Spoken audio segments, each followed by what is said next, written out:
My name is Maya Chen, and I was 28 years old when I discovered that everything I believed about my family was built on lies. I'd always been the family perfectionist, the one who graduated with honors, landed the corporate job at a prestigious consulting firm, and never caused trouble. My mother raised me as a single parent after my father died in a car accident when I was just 4. At least, that's what I thought. Growing up in a modest apartment in Chicago, I learned to be self-sufficient early. Mom worked 2 jobs to keep us afloat, her exhaustion a constant presence in our small home. "Your father would be so proud," she'd whisper on graduation days, birthdays, job promotions. I built an image of him from old photographs and my mother's carefully curated stories. Michael Chen, brilliant engineer, devoted husband, loving father taken too soon. I never questioned it. Not once in 24 years. Until that rainy Tuesday in April when I was scanning property records for a client project. I specialize in corporate background checks, the deep dives companies do before acquisitions or major hires. I'm good at finding what people hide. Ironic, right? The name jumped out at me from my screen, Michael Chen, property owner in Evanston, Illinois. Same unusual middle name as my father. Same birth date. A coincidence, I told myself, as I clicked through. Then I saw it, a property deed from 2019. 15 years after his supposed death. My hands froze over the keyboard. The office around me continued its normal hum, phones ringing, colleagues chatting about weekend plans, while my world tilted sideways. I printed the record, tucked it into my bag, and calmly told my boss I needed to leave early. Family emergency. He had no idea how true that was. I drove straight to my mother's house, the wipers barely keeping pace with the spring downpour. She was surprised to see me, standing in her doorway with rain-soaked shoes and a face drained of color. "Maya? What's wrong?" she asked, leading me inside the familiar living room where my father's urn had sat on the mantel throughout my childhood. I placed the property record on her coffee table. "Is Dad alive?" The way her face collapsed told me everything before she spoke a single word. She sank onto the couch, her shoulders curving inward. "How did you find him?" "Him," I repeated. Not his records or a mistake. Him. The confirmation hit like a physical blow. 24 years, Mom. 24 years of visiting an empty grave. Her eyes filled with tears. "I can explain." "When were you going to tell me?" My voice rose despite my attempts to stay calm. "When I was 30? 40? Never?" "He left us, Maya," she said, her voice breaking. "He abandoned us for another woman. Another family. I couldn't bear for you to know that your father chose to walk away." The world I thought I knew crumbled around me. The devoted father who died tragically never existed. Instead, a man who willingly walked out of my life was living just 40 minutes away. He's had another life this whole time? Children? I asked, my mind racing with possibilities. Mom nodded slowly. A daughter.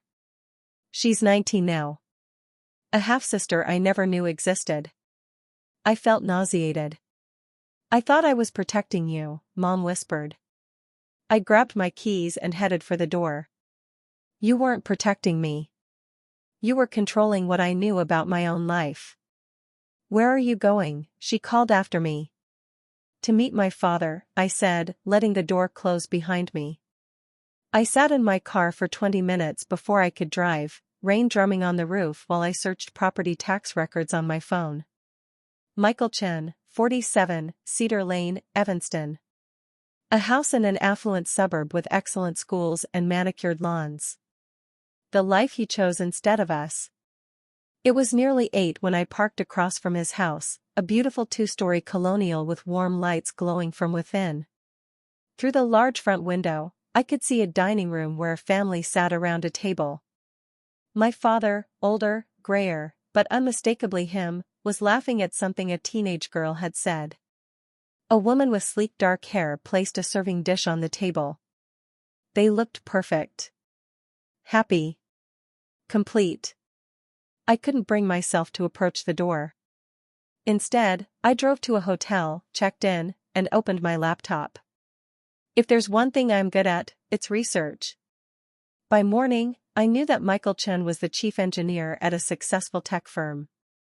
His wife, Caroline, was a pediatrician. My half-sister, Lily, was a freshman at Northwestern studying computer science. They vacationed in Hawaii every summer. They had a golden retriever named Rusty. They had the life that had been stolen from me. I told my boss I needed personal time, a family situation required my attention. He was understanding. I had 3 weeks of unused vacation anyway. For the next week, I watched their house from a distance. I followed my father to work, observing him chat easily with colleagues in the parking lot. I sat 2 tables away from Caroline at a cafe where she met friends for lunch. I walked past Lily on campus, close enough to see that she had our father's eyes. On day 8, I made my move. I sent an email to my father's work address from a newly created account. Subject: Hello, Michael. This is your daughter. I know you're alive. I know about Caroline and Lily. I know you abandoned me and Mom 24 years ago. I think it's time we talk. Tomorrow, 1 p.m., Lighthouse Coffee on Main Street. Come alone, or your perfect family learns the truth about who you really are. Maya. I arrived early, choosing a corner table with a view of the entrance. At precisely 1:05 p.m., he walked in. My father, in the flesh. He scanned the cafe, looking nervous, uncertain. When his eyes landed on me, recognition flashed across his face. I had my mother's coloring but his features. There was no denying I was his daughter. He approached slowly, as if I might vanish. Maya? His voice was deeper than I'd imagined. Sit down, I said coldly. He lowered himself into the chair across from me, his hands trembling slightly. How did you find me? I'm very good at my job, I replied. Background research. The same skills your other daughter is learning at Northwestern. He flinched. Maya, 24 years, I cut him off. I grew up thinking you were dead. I grieved you. I cried over your empty grave. And all this time, you've been playing house with your replacement family just across town. It wasn't like that, he started. Then what was it like? I demanded. Explain to me how a man walks away from his 4-year-old daughter and never looks back. His eyes dropped to the table. Your mother and I were having problems before you were born. We tried to make it work, but we fought constantly. When I met Caroline, I made a terrible choice. I was a coward. I couldn't face the mess I'd made, so I ran. And the death story? Whose idea was that? Your mother's, he admitted. She said it would be easier than explaining that I left. She threatened that if I ever contacted you, she'd take everything in the divorce. I was starting a new company then. I couldn't risk it. So you chose money over me, I said flatly. I chose wrong, he whispered. I've regretted it every day since. I laughed bitterly. Save your regrets. I'm not here for your apology. What do you want? He asked quietly. I leaned forward. I want what you owe me. 24 years of child support, with interest. College tuition. The cost of therapy I'll need after discovering my entire childhood was a lie. I paused. And I want you to tell Caroline and Lily about me, face to face, with me present. The color drained from his face. Maya, please. You have 3 options, I continued calmly. 1, you give me what I want. 2, I take everything I know to a lawyer and let the courts decide what you owe me while your reputation burns. 3, I show up at your next family dinner and introduce myself. Your choice. He stared at me like he was seeing a ghost. You're so much like her, he murmured. My mother? The woman you abandoned? No, he said quietly. Like me. I ignored the strange compliment. You have 48 hours to decide. I'll email you payment details. I stood to leave, but he caught my wrist. Wait. Just tell me about your life. Please. I yanked my arm away. You lost the right to know me when you chose to die. Walking out of that cafe, I felt powerful for the first time since the discovery. I was done being the victim of his lies. Now, I had control.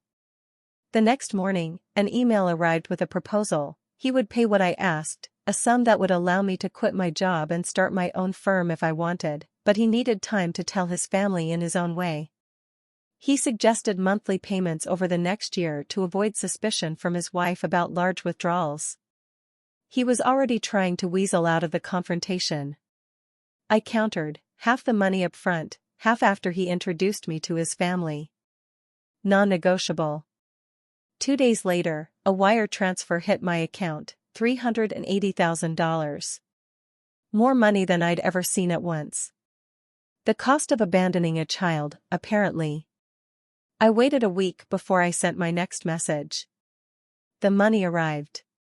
Now it's time for part 2. You have until the end of the month to arrange the meeting with your family. After that, I make the introduction myself. His response came within minutes. I need more time. Caroline is dealing with her mother's illness. This would destroy her right now. I almost felt sorry for him. Almost. End of the month. Your choice how it happens. The last weekend of the month arrived with no further communication from my father. I'd already decided what I would do if he failed to keep his end of the bargain. On Sunday morning, I parked down the street from his house and waited. At exactly 10 a.m., I saw them emerge, my father, Caroline, and Lily, dressed in smart casual clothes. Sunday brunch, perhaps? I followed them to a restaurant downtown, waited 15 minutes, then walked in. They were seated at a corner table, menus open, chatting comfortably. I approached slowly, my heart pounding so hard I could feel it in my throat. Hello, Michael, I said loudly enough that heads turned at nearby tables. My father's face went pale. Caroline looked up, confused. Lily glanced between us, frowning at the tension. Maya, he said, half rising from his seat. What are you doing here? You know her? Caroline asked, her brow furrowing. I smiled tightly. He hasn't mentioned me? I'm Maya. His daughter. The silence that followed was deafening. Caroline's face went from confusion to shock to something close to horror. Lily's eyes widened. That's not possible, Caroline whispered.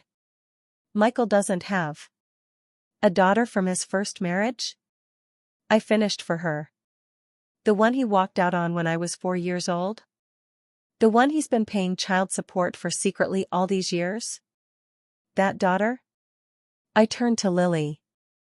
Hi, sis. My father stood abruptly. Maya, please, let's talk about this privately. Why? I challenged. Worried about making a scene? That's funny, because you didn't worry about the scene you left behind when you abandoned me and Mom. Caroline's hand went to her throat. Michael, what is she talking about? I'll explain everything, he said desperately, but not here. Lily was staring at me, her expression unreadable. You're really his daughter? I nodded. Born 7 years before you. He left when I was 4. My mother told me he died in a car accident, but turns out he just died as a father. The restaurant had grown quiet, other diners pretending not to listen while hanging on every word. Let's go, my father said, throwing cash on the table. We'll talk at home. Will we? I asked skeptically. Or will you find another excuse? Caroline stood, her movements stiff. Yes, we'll talk at home. All of us. The drive to their house was silent and tense. I followed in my own car, half expecting them to try to lose me, but they led me straight to their perfect colonial home. Inside, the space felt suddenly small and airless. Caroline turned to my father the moment the door closed. "Explain. Now." And so he did. In halting sentences, he confessed his first marriage, my birth, his affair with Caroline, his decision to start fresh. With each word, Caroline's expression hardened. Lily sat on the stairs, hugging her knees, looking younger than her 19 years. "You told me you'd never been married," Caroline said, her voice tight. "You said you met Maya's mother briefly in college." "I lied," he admitted. "I thought it would be easier." "Easier for whom?" Caroline demanded. "For 20 years, I believed I knew who you were." I watched their marriage fracture in real time, satisfaction and guilt warring within me. This was what I wanted, for him to face consequences, but Caroline and Lily were victims too, in their own way. "I wanted to tell you," my father said to me, so many times. "I drove past your school once when you were 12. I saw you playing basketball." The revelation stunned me. "You spied on me?" "I told myself I was checking that you were okay," he said. "But really, I just wanted to see you." "Not enough to actually be my father," I shot back. Caroline sank onto the couch, her professional composure crumbling. "Did you ever love me at all? Or was I just convenient?" "Of course I loved you," he insisted. "I still do. I made terrible mistakes, but my feelings for you and Lily are real." Lily spoke for the first time since we'd arrived. "Do you have any pictures? From when you were little?" The question caught me off guard. I pulled out my phone, found an old photo Mom had digitized, me at 3, sitting on my father's shoulders at a park. Lily studied it, then looked at our father. "You look happy there." "I was," he said softly. "Then why did you leave?" The simplicity of her question cut through the tension. My father had no good answer. The silence stretched until Caroline finally stood. "I think you both should go. I need time to process this." "Both?" my father echoed. "Yes," Caroline said firmly. "I can't look at either of you right now." Outside, my father turned to me, desolation etched in his face. "Are you satisfied now? You've destroyed everything." "Me?" I laughed incredulously.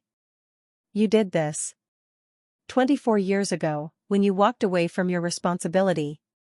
And every day since, when you chose to keep living a lie." He rubbed his face with both hands. "What happens now?" "Now I walk away," I said. "Just like you taught me." I left him standing in his driveway, looking lost in front of the house that had held his perfect life. In the weeks that followed, I waited for regret to set in, but it never came. Instead, I felt a strange, calm clarity. I used some of the money to rent a better apartment, put the rest into investments, and began researching starting my own background investigation firm. My mother called daily, desperate to repair our relationship, but I wasn't ready to forgive her part in the deception. A month after the confrontation, I received an unexpected text from an unknown number. "This is Lily. Can we meet?" We arranged to meet at a coffee shop near her campus. She was waiting when I arrived, looking both nervous and determined. "How did you get my number?" I asked as I sat down. "I'm studying computer science," she replied with a small smile. "I have skills." Despite everything, I found myself liking her immediately. "Mom filed for divorce," she said without preamble. "Dad's living in an apartment downtown." I nodded, unsurprised. "How are you dealing with all this?" "Honestly? I'm angry." "At him, not you," she clarified. "You didn't ask to be abandoned any more than I asked to be the replacement kid."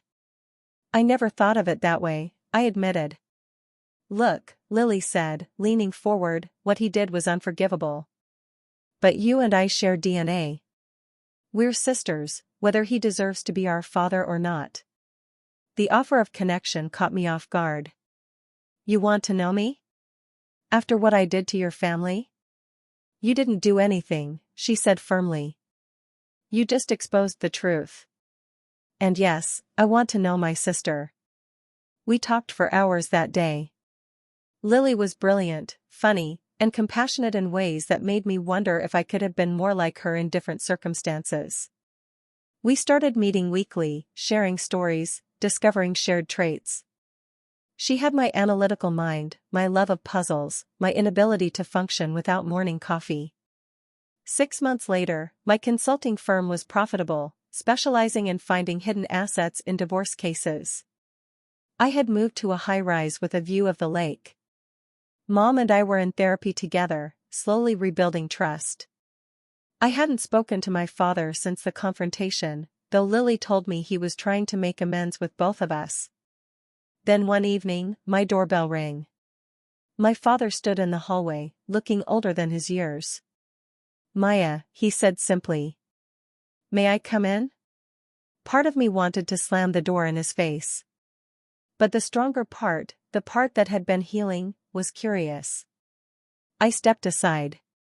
He walked into my apartment, taking in the minimalist decor, the wall of certifications, the views. You've done well for yourself, he said. No thanks to you, I replied automatically. He nodded, accepting the barb. I deserve that. I deserve all of it. He pulled an envelope from his jacket. I didn't come to ask for forgiveness. I came to give you this. Inside was a check for $500,000 and a letter. I read it silently.